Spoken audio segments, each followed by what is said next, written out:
Welcome to the Broken Pie Chart Podcast, episode 374. I'm your host, Derek Moore. With me once again, Mike Snyder and Shane Skinner, or Shane Skinner and Mike Snyder. They are still with me, regardless of the order. Okay.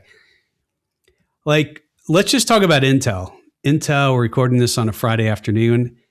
Intel comes out today. Earnings, right? They gap up.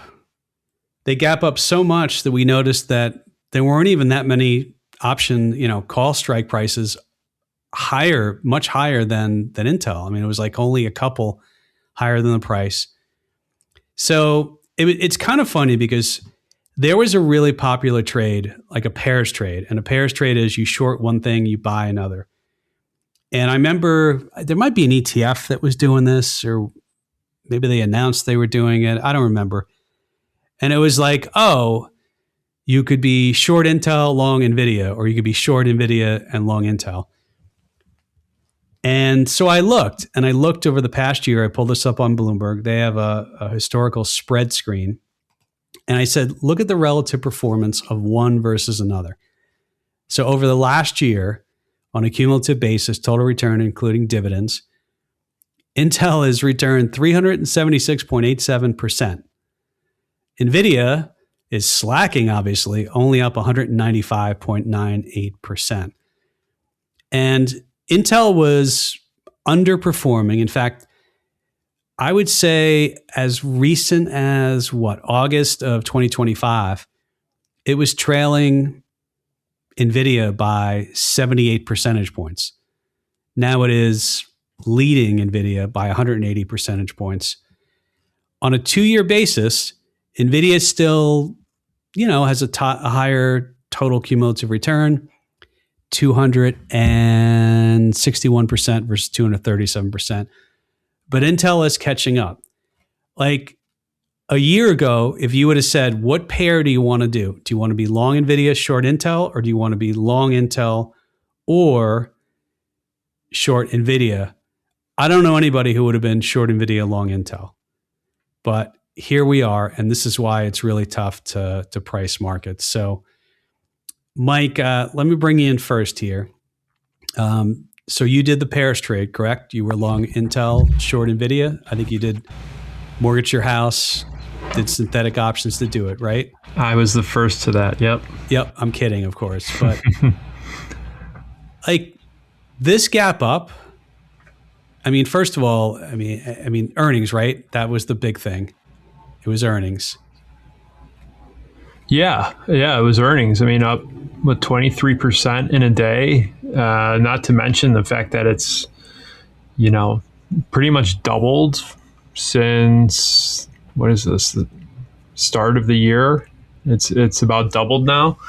This was a stock that really did nothing for a long time while the rest of tech was running wild, and it seems like there's hope for this company's future now. It's expensive when you look at what it's trading at relative to the PE of other similar names, but it seems like it's catching up to some missed upside. To put that into perspective too, by the way, if you own the SOX index, which is all the semiconductors, or SMH is VanEck Semiconductor ETF, both of those hit all-time highs, not surprisingly, both from some of the movement in the other companies, not including Intel. But Intel is in there. Didn't Intel get dropped from the Dow too? Is it still in the Dow? I don't think so, but it might be. Let's ask. I'm going to do AI mode here in Google. No, it's not. It was removed in November of 2024, according to Yahoo Finance, which was according to the Google AI. Which company was it we were talking about? Exxon got removed from the Dow, and Salesforce got put in. So what got put in? What got put in lieu of Intel? Shane, look that up as I'm going to preface the next thing, and I'll come to you. But do a little research, see if you can tell what replaced Intel. So the other thing, Nvidia. Oh, okay. So it's still a good idea because we said over 2 years that was Okay. Here's another interesting thing. So how many points higher did it, what was the percent move today in Intel? On the close, 23.6% up $15.76, $82.54 a share on the close. So let's see. Intel, this is going to blow everybody's mind. It got cheaper today. You're like, wait a second. You just said it went up 23%. It got cheaper on a relative forward valuation basis. I'll explain. April 17th, the forward PE ratio, and that's simply for anyone playing the home game out there, it's the price divided by the forward 12-month earnings per share estimates that analysts put out. It was 98.83 times forward 12-month estimates. Today, it declined from 98 on April 17th. So we're not even 10 days later. It's down to, well, it's still high, but it's 75.65. The stock got cheaper on a relative basis. Why did that happen? Because the earnings expectations on April 17th were about 70 cents a share. They're $1.09 today. So you had earnings estimates go up, the stock went up, but because EPS estimates went so far higher relative to the stock price, it actually got cheaper. Is your mind blown, Shane? Yes and no at the same time. In a weird way, barring some weird short squeeze or something funky going on behind the scene, you would expect this kind of a move to be made from something that was that undervalued or underpriced on a relative basis. Does that make sense? Like, I think that the move reinforces how real this earnings report was and just how much the market was discounting Intel. Yeah, And this was a beat. By any means, this was a beat. Yes, exactly. And look, the market does a really good job nowadays of, I think you guys would agree, we typically see like 5 or 10 to 12% is usually your anchor for what the range is expected to be going into an earnings. And I think Intel was somewhere between, 5 to 10% roughly. They might have even had it at 4. But yeah, for something to move this much, the market before this was not pricing 23.5% movement between yesterday before the close, before they announced earnings, and today when the options on Intel that were expiring today expired. This was not priced in, clearly, right? And so that's as much as if you had asked a younger version of me that question, I would have said, yeah, I'm mind blown. This is overbought. There's no way this could go higher. And I'm not saying that it will or it won't. I'm just simply saying it makes more sense now when you put it in that perspective versus just looking at it on a technical basis. Because if you look at this thing on a chart, you're sitting there going, there's no way. This makes no sense. So, who do they? Oh, you told me already. It was Nvidia, which is interesting. Just for some context here, Nvidia, and you might say, well, okay, great. I know that that Intel just got cheaper on a relative basis, but what about Nvidia? We've already made the case that Nvidia got cheaper on a relative valuation basis because on October 29th of 2025, they were trading at a forward 34.36, call it 34.37 forward PE ratio. It hit a low of 18.74. Today, it's about 23. Their earnings estimates have continued to go higher. So as the stock, and it's really interesting in this case because the stock is basically where it was on that October 29th period. It's basically the same place it was, but instead of a 34, it's only 23. Why? Because the earnings estimates have risen. So we do the multiple there. It's cheaper relative to it was in October, but it's pretty much the same price. So All right. I mean, it's an interesting exercise. And I love the fact that it comes in, it comes out of the Dow. So I don't know, Mike, any other thoughts on this? Yeah. I mean, how much of, the market cap of these companies plays into this? Like Nvidia is a $5 trillion company. Like, is there a point where a company is just so big that inevitably it's going to get cheaper on a forward PE basis because it's just so big? Well, yeah. Who's the marginal buyer, Mike? Right. Right. And Intel is what, 400 billion, I think now. I can look on the fly. Yeah. Let me look and see what it is. No, that's a good point. And also, as the stock rose, the indexes have to buy more of it on a relative basis. Or actually, I guess it depends, because you could own more because the price went up, but it also, yeah, I guess maybe I'm kind of discounting what I'm just saying, but no, it's a good point. Like, it's more people can buy that now. Like, if you're an active manager, you probably didn't own much of Intel, or if you did, it was on a small level. You certainly didn't own as much as Nvidia. So I think your point's well taken. Like, it's, yeah, definitely there's room to grow there. I don't know. I mean, it's 414 billion now. Nvidia is, let me see if they've actually reached 5 trillion. I feel like we would have seen that if that happened today. No, it did.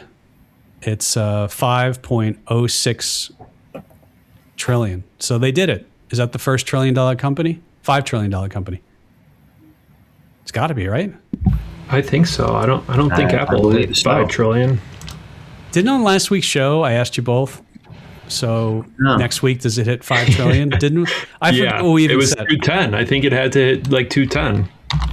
Yeah, we were both like, oh yeah, of course it will. Yeah, of course it will. So, all right, we can move on from there. I want to come back to, next week is big earnings week. I feel like we'll come back to that because I want to see what the options market is sort of saying for where things will be.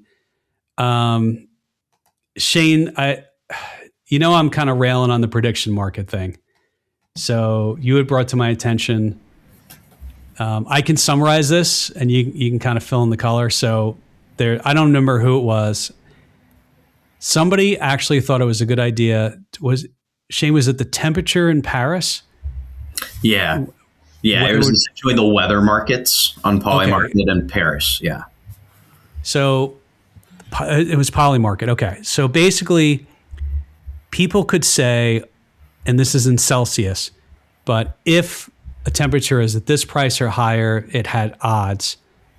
And it was low odds, but it paid off. Because apparently, Shane, and I couldn't believe this when you showed me the article, according to the article, they based all these bets, I'll just call them bets, or prop markets, or whatever the heck you call it, prediction markets. It was the reading on, like, was it one sensor, Shane, in Paris? Yeah, it was. And explain what the guy did to game the market here. Yeah. So it was near an airport, and basically the entire prediction market it was like France's weather or Paris's weather was coming from one location, 1 meter, and that was near an airport in France. And they basically, this guy goes to it, plugs in a hairdryer, and blasts the meter with it to the point where it spikes the temperature that's reading. Now, because these markets are updating in real time, like the feed for the market that's telling you how much it is or it isn't, and temperature-wise, he's directly affecting it, right? By blasting it with a hairdryer, causes the reporting temperature to spike, which obviously adjusts the odds and how everything is priced within that market, because all of a sudden temp spike, shifts everything. And as soon as the market temp spiked, he then put on a position. I think he did this 2 or 3 times before Polymarket, I think, caught on, and then they alerted authorities. But I believe he was arrested now and is being charged with tampering. But I mean, what a time to be alive that you can plug in a hairdryer and completely move a market, you know? I mean, there's so much like to unpack with something like that. First of all, it's freaking brilliant. This guy's like, oh, I'll just take a hairdryer. I'll bet on this. Yeah. I'll go do a hairdryer. I'll surge the temperature high enough and it will pay out. The other is like, are you kidding me? I mean, the temperature, there's ton. If I can look up right now on weather.com, the weather channel, and see what the temperature was in Paris yesterday. So the idea that they're basing it off one sensor at some location that apparently you could get on a ladder and just access. I don't even know. Was he even on a ladder? No, this was in like I think it was like a barely fenced in area that he either was able to walk through a gate or just hop a fence. Like, there's nothing guarding this. And again, it's 2026 and you're pulling your entire data point for the weather in Paris from one single location. You know, the fact that this was even achievable it's mind blowing to me. And it makes me wonder how many more of those prop markets that exist, or the event contracts, if you will, that exist that are pulling data from stuff like that could be messed with. I don't know if I'm happy this happened or just like concerned this has happened. I'm almost happy because it just shows that there's stuff that's not ready for prime time with this. I don't know. Don't you wonder that at some point there might have to be, to regulate this, there might have to be like consent from those involved, or there might have to be agreements from those involved, or I don't know. I don't know. My concern is that brokerage firms are going to wind up offering this to people, and this is just simply not investing. It's not. No. It's betting. It's gambling.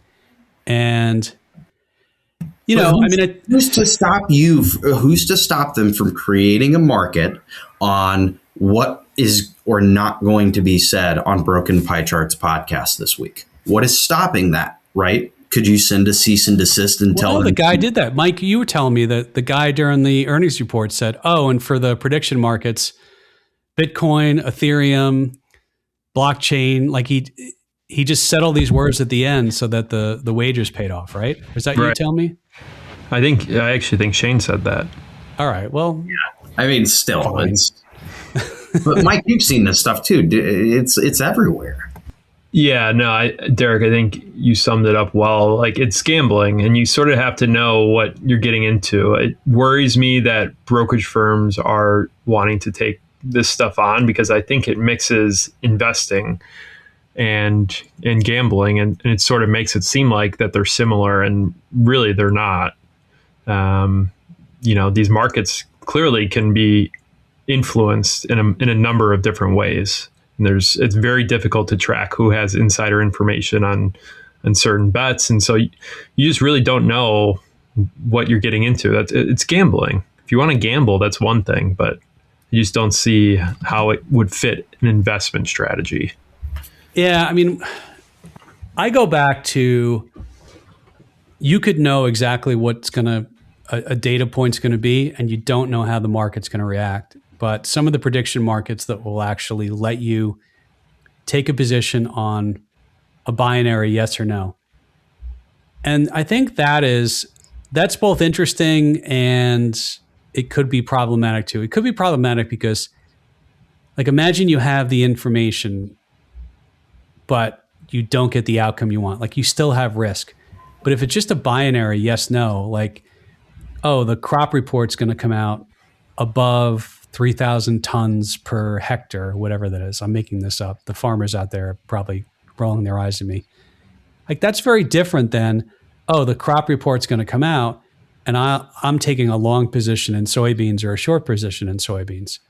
So, you know, that's, did you guys ever hear the story? I feel like it was, nobody told this to me, but I feel like it was either in a book about commodities or it was about an article about commodities.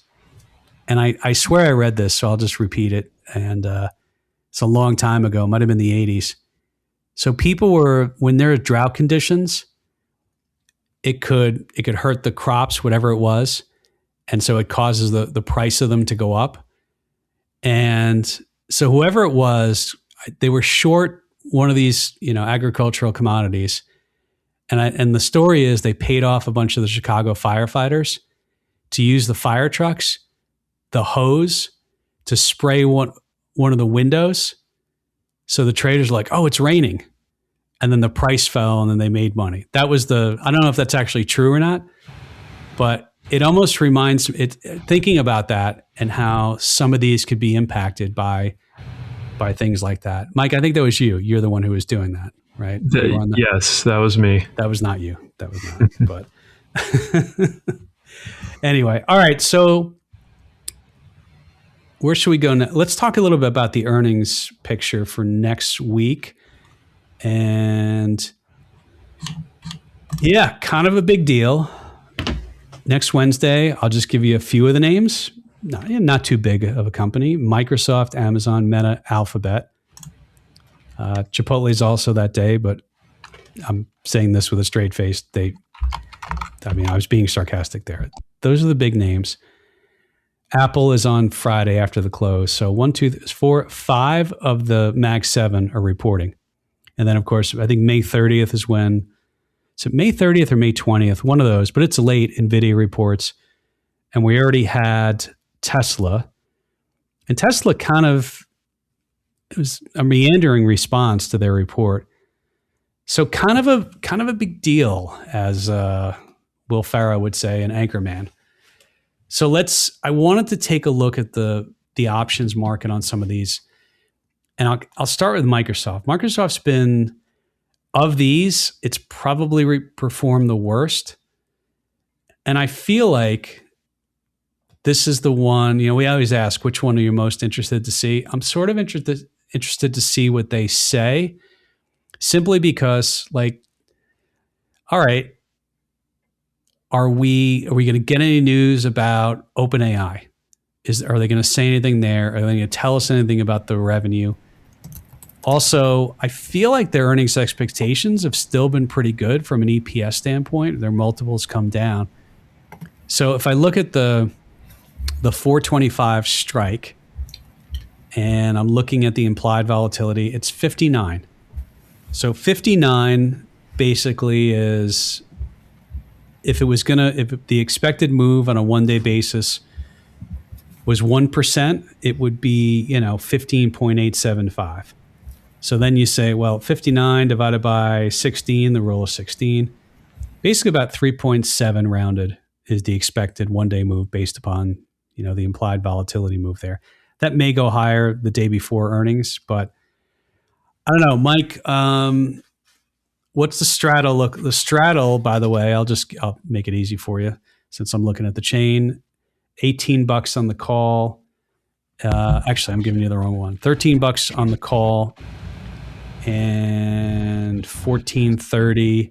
So $27.30 is the price of the straddle. Buying the call, buying the put, right around the money, give or take. Actually, that's not right around the money. So 425, 1410 and 1430, 2840, Mike, is the cost. So you buyer the straddle, or you selling the straddle? Microsoft is one. It's been so beaten up, and then it's had sort of this little run here the last couple weeks where it's come off its lows.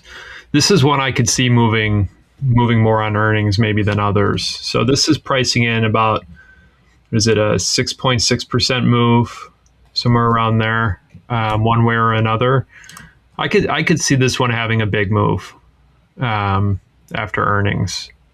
Okay. Yeah, by the way, don't trade off anything we say. This is really just a fun little exercise. But I think the point too is the market is already pricing in some amount of volatility. The question is, did it price in enough? That's really the point of this exercise. And then what's the expected move? I don't know, Shane, when you look at Microsoft, I mean, it's definitely come off the lows. It's coming back a little bit. This is still the best proxy that we have, I think, of anything that's traded to OpenAI. But I don't know. You think the move's going to be more than expected here? So I'm going to make a bold statement here, and please nobody follow me on this. I'm going to buy the call with Mike, and I'm going to sell Mike the put on his straddle. And I'm long synthetically Microsoft into this earnings. And I'll give you my reason why. For the longest time, we've been talking about how this has been pricing in OpenAI, and I don't necessarily discount that. However, if OpenAI goes public, solid IPO, to me, that's good for Microsoft. And I think OpenAI will, if they do IPO, have a pretty decent IPO. The other side of it is Microsoft is in a lot of software as a service ETFs, and the software as a service sector has gotten demolished over the past 3 to 4 months with the advancements in things like OpenAI, Anthropic, ChatGPT, all that stuff, right? And so I'm almost wondering, has Microsoft been grouped in with a lot of these other names in SaaS that have gone, mind you, look at a name like Duolingo, not to pick on it, but that stock was at 500 around the same time Microsoft was, and it's now at like 100 something, maybe even lower. So compared to the other names in SaaS, Microsoft has not gotten beat up nearly as badly. And I'm with Mike. We've been watching this one a lot the past couple of weeks. And, this recent bounce off the 200-week moving average was really strong. And now it seems to be basing here. So, I think there's a positive case to like Microsoft going into earnings here. I'll let you know after earnings whether Absolutely. You're right or not. Right. Yeah, I mean, there's another way too. Let's say somebody wanted to buy Microsoft and wanted to limit their risk and was willing to limit the upside. So they could sell an upside call and they could pick a level above the current market and they could buy a put below the current market. And you basically have a collar there. And you say, okay, I've got protection. So I know my defined downside. I also know my defined upside. So, I mean, that's an interesting way to play this too. If you were bullish on it, but you wanted to define your risk in a little more risk defined way, take some risk off the table. But all right, Google is another one. They have implied volatility of 49.85. Let's just round it up to 50. So doing the math there, 50 divided by 16, because I want to do easy math. And that says about a 3 and an eighth. Oh, I did an eighth there. That's old school. 3.125 is kind of what you get there. Yeah, I mean, the straddle. So where do we close? Okay, you got to do this at 345, 945, and 965. So just call it, somewhere between 19 and 20 is where it would have to go up or down for you to break even. 7.5%, roughly. Is that? Yeah, it's 7.5%. So which all-time high 350. You're only $8 off your all-time high. That's what 2.5%. So well, that's another point. Like some of these have run up a little bit. Is it buy the rumor, sell the news, or is it they're going to be they'll beat? Or like Tesla, I think if you knew they were going to beat the way they did, maybe it was revenue. One of the things they missed on, but they did say they were going to spend a lot of CapEx, and I think that's what hurt Tesla post earnings a little bit, because in the aftermarket when they first beat, the stock really ran. So I don't know. Shane gave us the analysis on Microsoft. Mike, you want to tell us what you're thinking on Google? And don't trade off these, please. Yeah, don't trade off of these. So, yeah, I mean, it's come back. This was another stock that had been beaten up a little bit. Like Shane said, it's $8 off its all-time high now. I'm showing it's pricing in under a 6% move based on the at the money calls and puts. But that feels about right. I don't expect as much volatility in Google just based on the way it's been trading. I think they have to, meet earnings. All these stocks are sort of priced. I don't want to say priced to perfection, but something similar to that, where if they do miss, it's a big deal. So I think the downside in a lot of these larger names is there on the miss. I think you could get a beat or even a meet and still see a sell the news event here. What's fascinating about the Mag 7 and some of these big names, I mean, they really fell out of favor. I mean, they were the reason why the multiple contracted.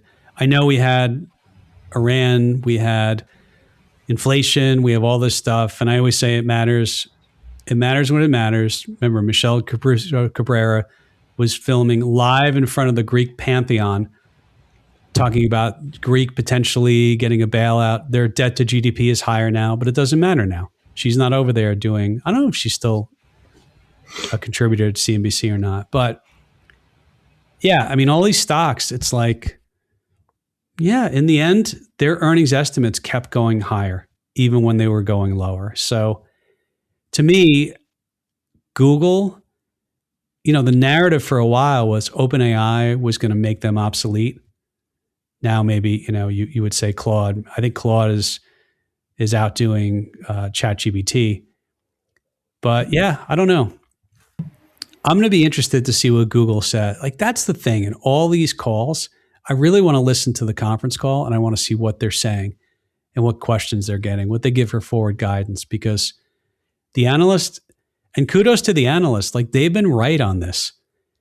We've seen most companies on aggregate have been beating earnings estimates, and the analysts never wavered on their estimates. And it turns out they've been right so far. I mean, we'll see what these companies give us. But all right, what was the? Give me one of the other ones. So who else is reporting? We said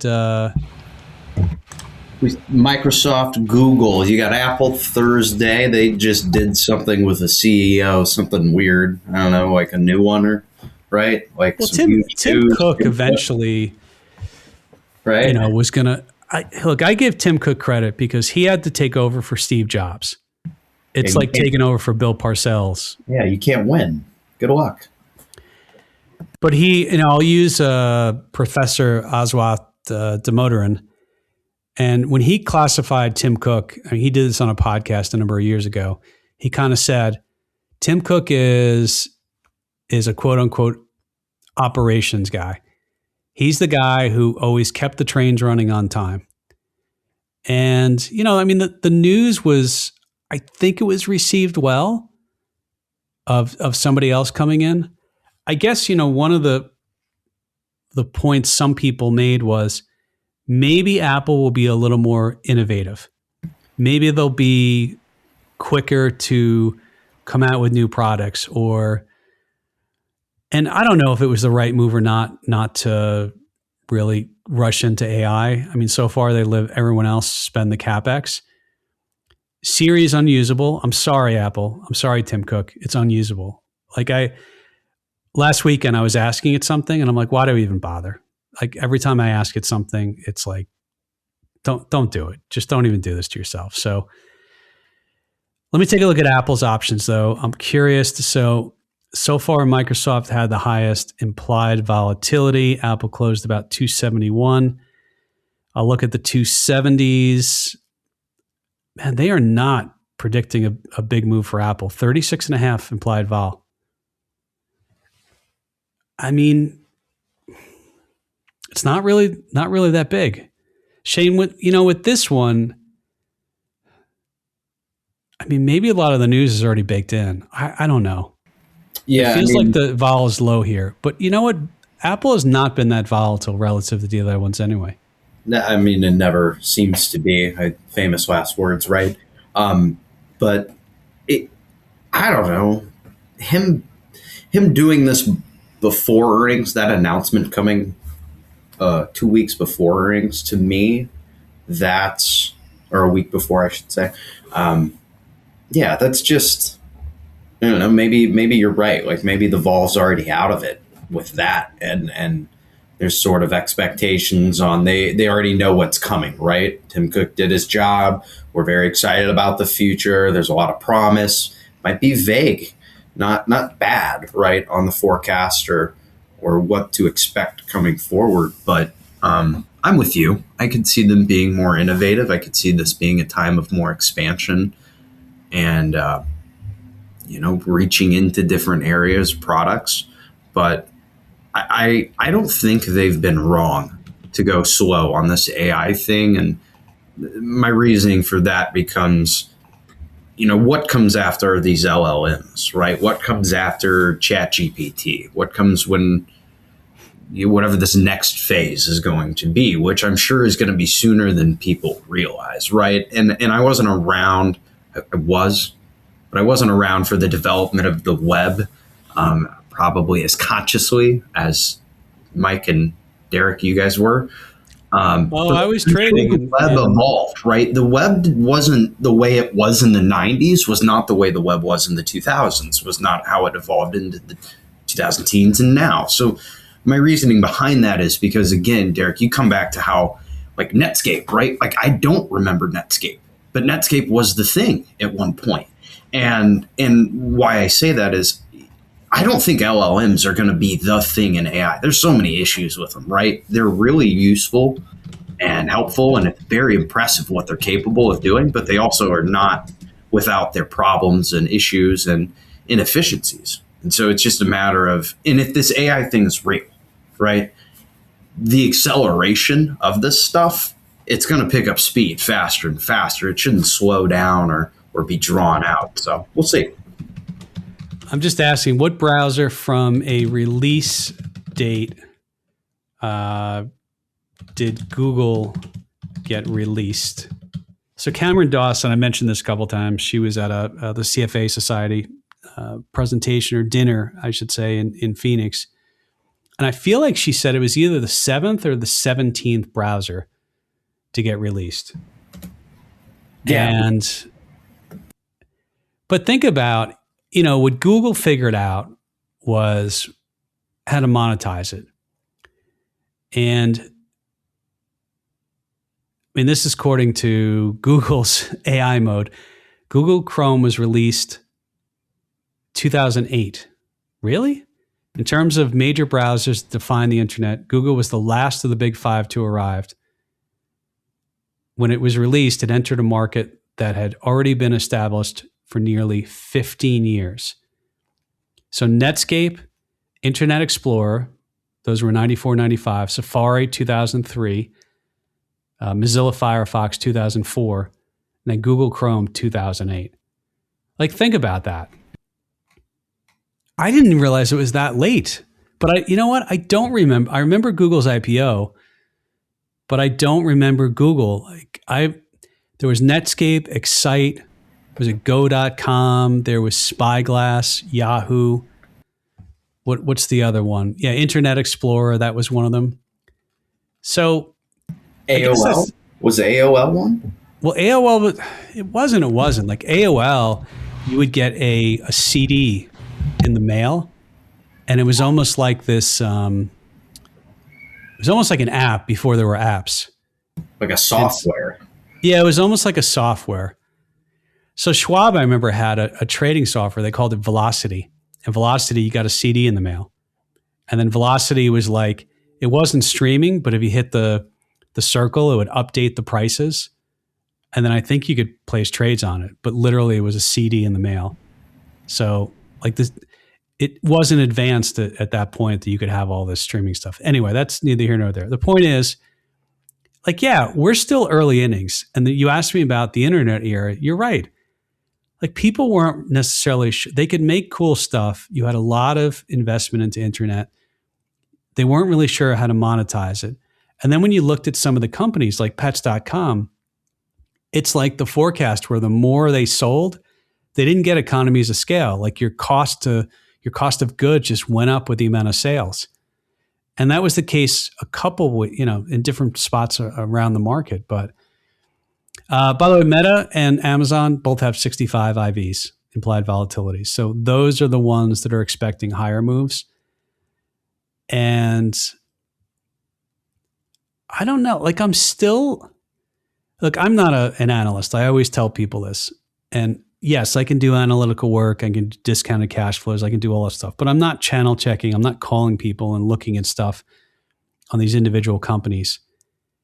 I'm not really certain what Meta's goal is with AI. Like, it seems like they're spending a ton on CapEx on AI.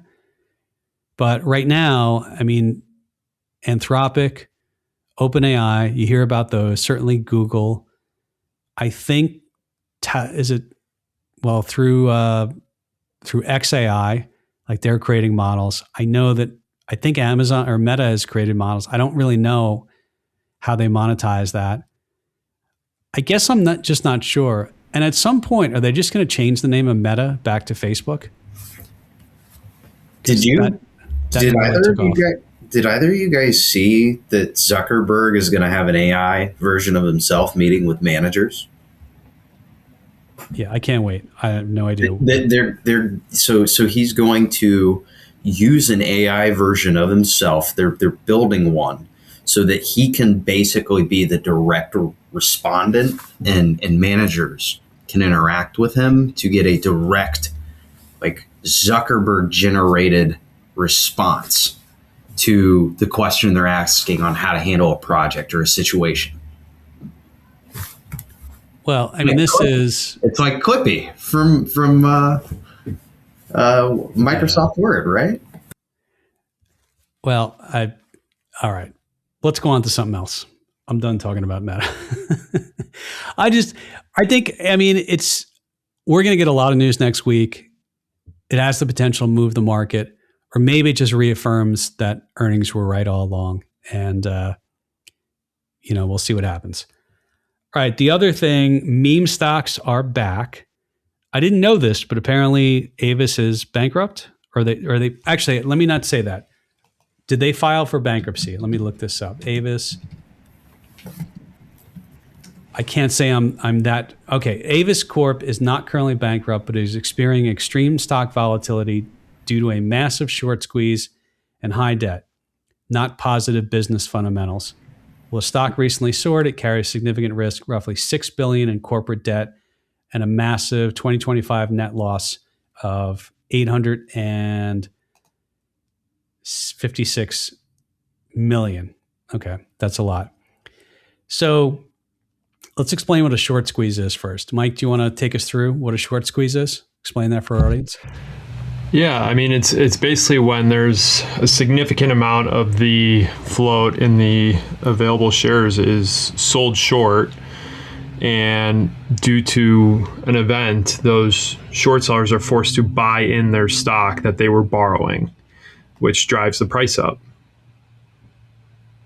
Yeah, and basically, yeah. I mean, you have, as a short seller, you have unlimited loss to the upside unless you're hedging. So if you shorted and bought a call, that would be an example of a hedge. But yeah, I mean, you've got unlimited loss to the upside. So it's like if something sparks it, then all of a sudden these people have to cover their risk. Apparently nothing can spark it. Bad news can spark it, right? I mean, there was no good news that came out from the earnings, if I understand that correctly. I'm looking at the enterprise value. So enterprise value for your home gamers out there, it's basically what's the market value of the equity, and then you do the market value of the debt. And because in theory, if you were going to, and this is from Tobias Carlisle, who wrote a book on value investing, and he has a big section on enterprise value and price to EV and things like that. The idea is that if you were to buy a company, you buy the equity, but you also take on the debt. So really the enterprise value. So if I look, the market cap is 7.2 billion. Yeah, 7.2 billion. The debt is 28.5 billion. So, and the enterprise value is 35.3 billion. So that's,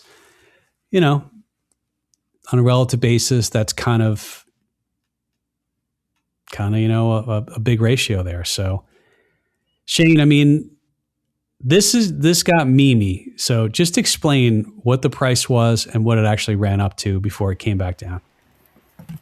Yeah. So, and it's great that they have earnings this Wednesday, right? This all happened going straight into next week.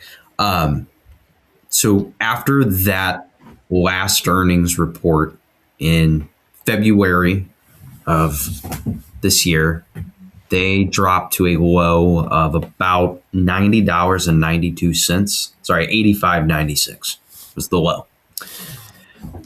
They reached a peak this week of $847.70 a share. Close of the week at 204.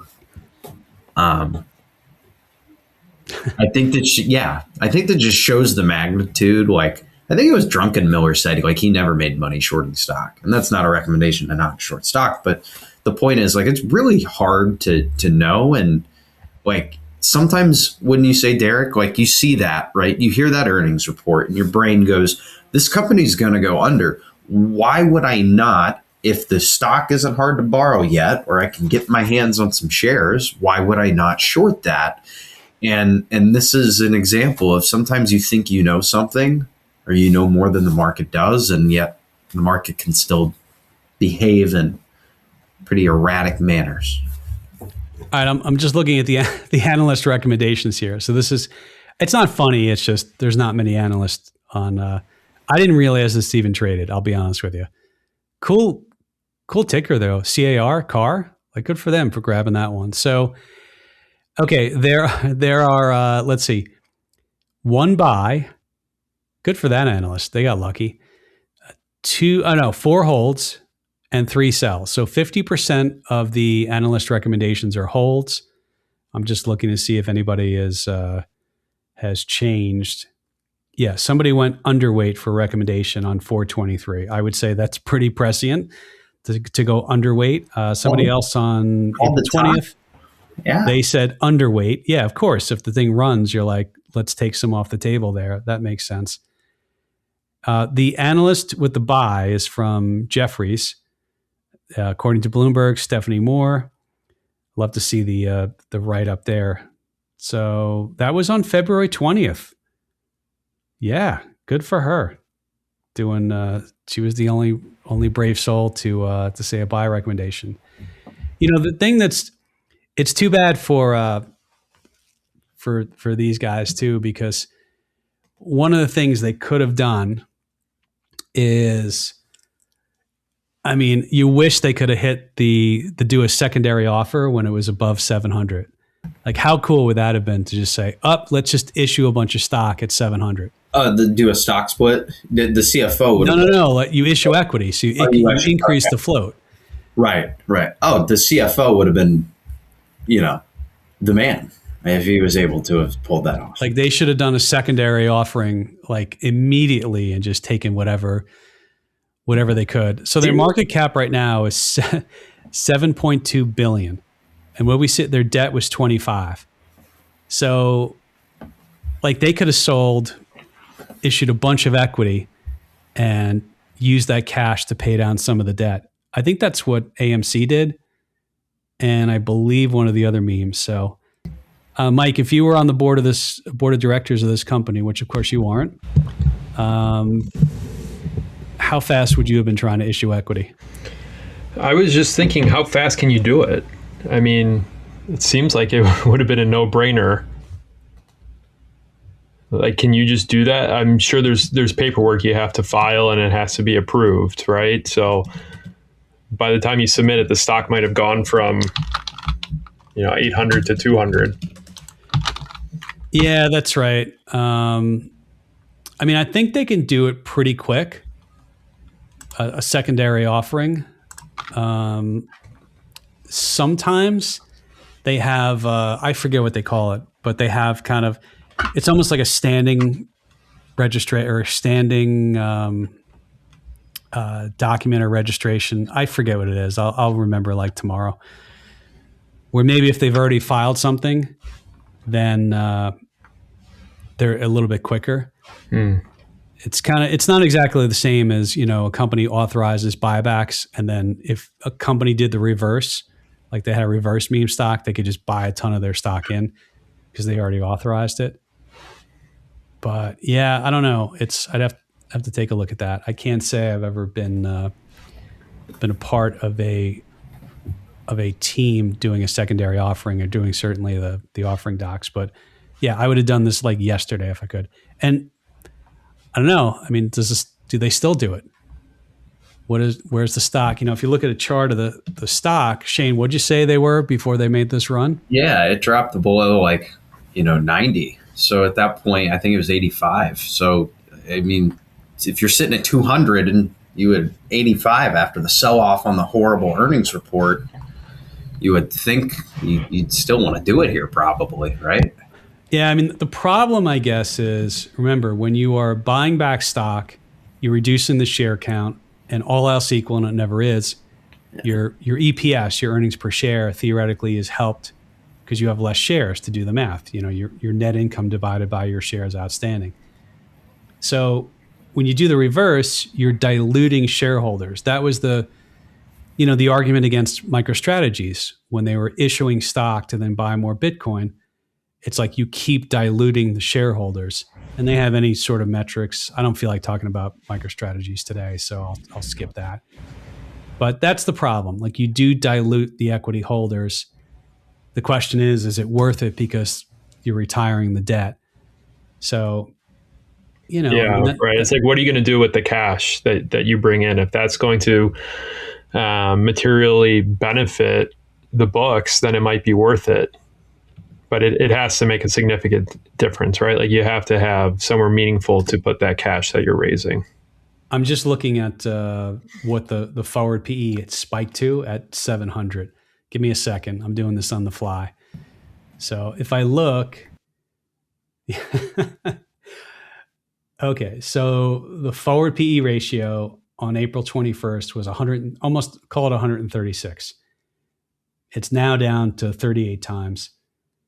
Their earnings estimates actually, if I look, I don't know, 5.35 a share.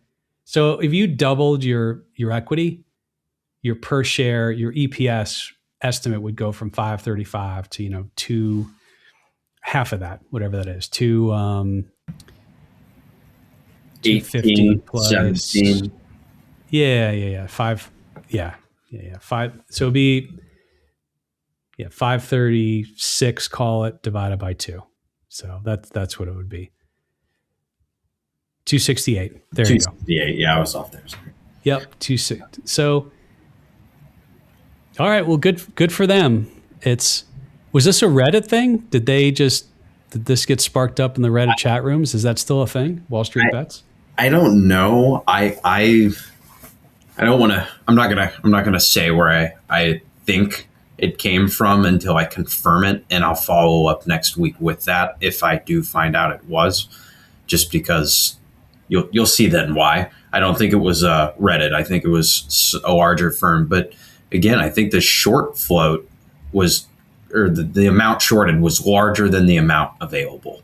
Like, I think it was over 100%, and this was just GameStop 2.0, but obviously much faster.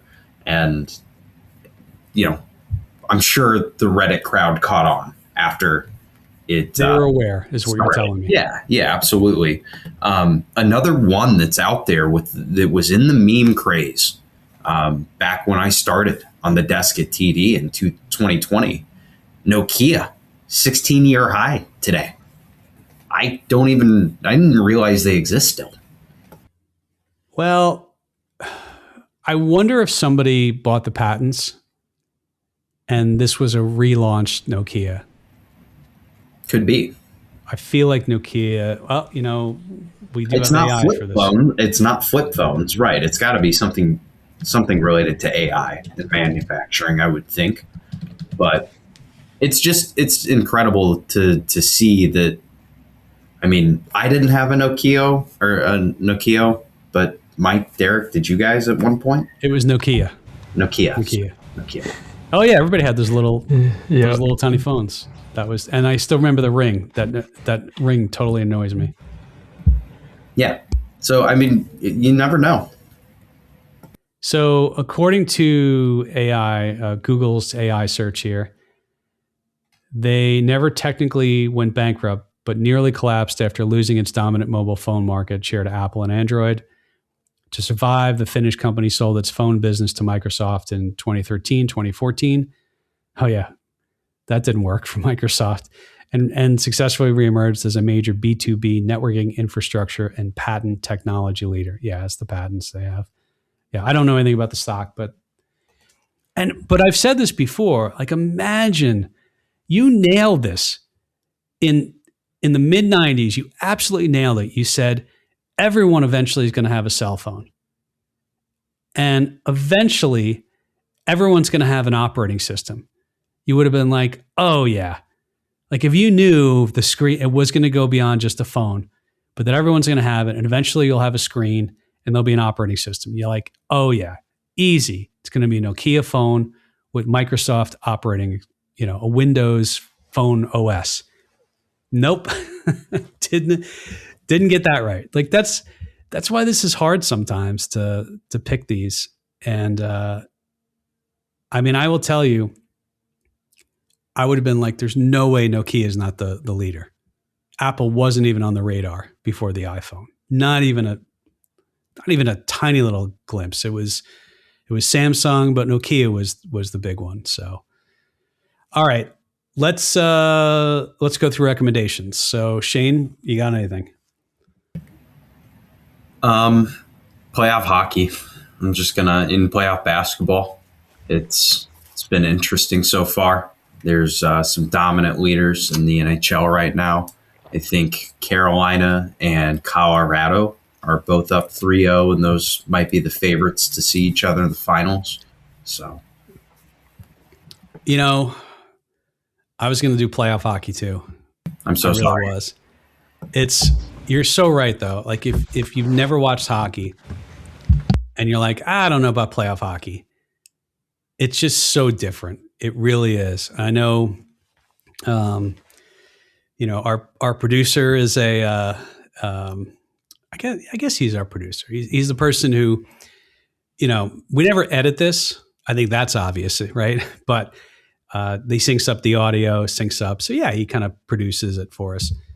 I know I don't believe his team is in it any longer. And I think somebody told me it's the first time since the Devils moved to New Jersey in 1982 that at least one of Islanders, Devils, Rangers were in the playoffs. So they were not there. But hockey playoffs are tremendous, absolutely tremendous. There's nothing like it. And with the things that those players go through, like people play with broken feet. One guy, Matthew Tkachuk, played with a broken sternum. He couldn't even put his own jersey on a couple of years ago in the finals. So it's unbelievable. Mike, I think you would concur on the playoffs. Yeah, it's the best. It's very intense, and you find out after a series, the losing team, well, this guy, tore his ACL. Actually, he's getting surgery. He's going to be out for 3 months to start next year, and he was just playing through it. Yeah, no, that's right. I remember it was after so the Panthers lost to Vegas when Vegas, the Golden Knights won the Stanley Cup. And the TNT reporter, she was asking Paul Maurice, the coach, and, what's Matthew Tkachuk's status? He's like, yeah, he broke his sternum because he didn't play the last game. He's like, he couldn't even put on his uniform.